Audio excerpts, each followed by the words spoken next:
Welcome back to Newsline. Coming up, is it worth paying an arm and a leg to insure your body parts? And of course, the latest in news and weather. Now with a review of the new SpongeBob movie, here's Tate Papworth. He lives in a pineapple under the sea, but for a brief time during his latest adventure, Nickelodeon's much-loved invertebrate joins us here on land.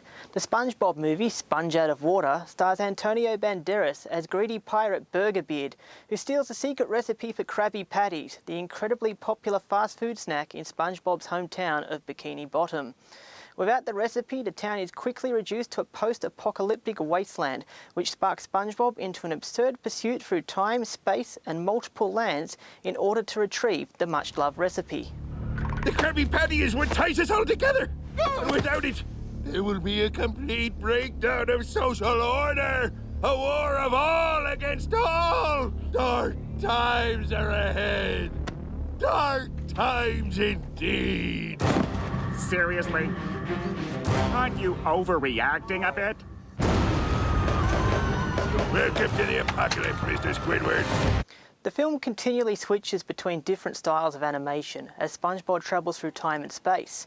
The 3D action hero spoof when SpongeBob and his friends arrive on land is a particular highlight. There are times during the film when absurdity takes precedence over plot, but thankfully the laughs are frequent enough for the audience to barely notice. Whilst aimed at a younger audience, there's plenty of laughs to be had for both children and adults alike. And for that reason, it's well worth a look. I give it 4 stars out of 5. Thanks, Tate, our resident SpongeBob fan there. Pop star Taylor Swift is the latest celebrity to insure a body part for millions. She joins a list of A-grade stars including David Beckham and our own Kylie Minogue. Lucy Hinton reports on whether it's really worth paying an arm and a leg to protect your future earnings. These legs are apparently worth 40 million. These legs, 70 million. And how about a derriere for 5 million?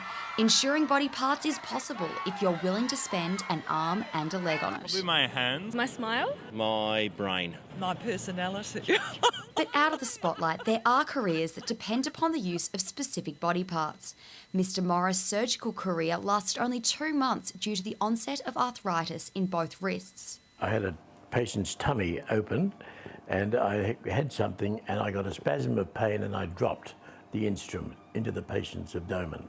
That was the last operation I ever did. He says he is lucky he was young and could change specialties. Older and more established practitioners would not have this choice. According to the advisory board company, 1 in 4 American surgeons insures their hands. However, experts at McLean McShane say this is an expensive and unnecessary venture. The best of my knowledge, and I've worked in this industry for nearly 20 years, I'm not aware that you can actually insure a body part in Australia. So the only way you would insure an illness or injury to a body part would be via income protection insurance. Perhaps we're better leaving our backsides uncovered. Lucy Hinton, RMIT. Thanks, Lucy. Now to sport with Bridget Davies. Bridget, Mick Malthouse, has he released an official statement? Yes, he has, James. Last night, sacked Carlton coach Mick Malthouse released a statement saying he bears no grudges and has no regrets after his record-breaking coaching career came to an abrupt end yesterday afternoon. Carlton assistant coach John Barker will take over as caretaker until a suitable candidate can be found. Meanwhile, Carlton begins the search for a new coach. Sydney assistant coach and former Hawthorn Premiership player Stuart Dew is the front-runner for the role. Now to cricket, an Australian Trevor Bayliss has been appointed England's head cricket coach. The former New South Wales batsman won the Sheffield Shield twice during his time as a player in the 80s and 90s and will coach England in the upcoming Ashes series against Australia. Australian coach Darren Lehmann said the appointment of Bayliss would ensure a fiercely competitive Ashes contest.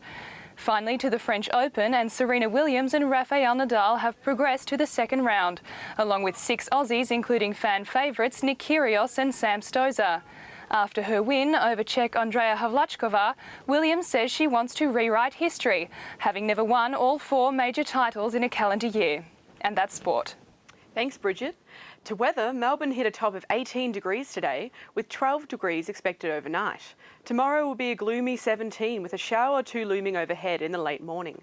Meanwhile, in Geelong, it was 19 degrees this afternoon. A top of 17 and rain is expected tomorrow. And that's all from Newsline tonight. I'm James Dean. From everyone here at Newsline, good night.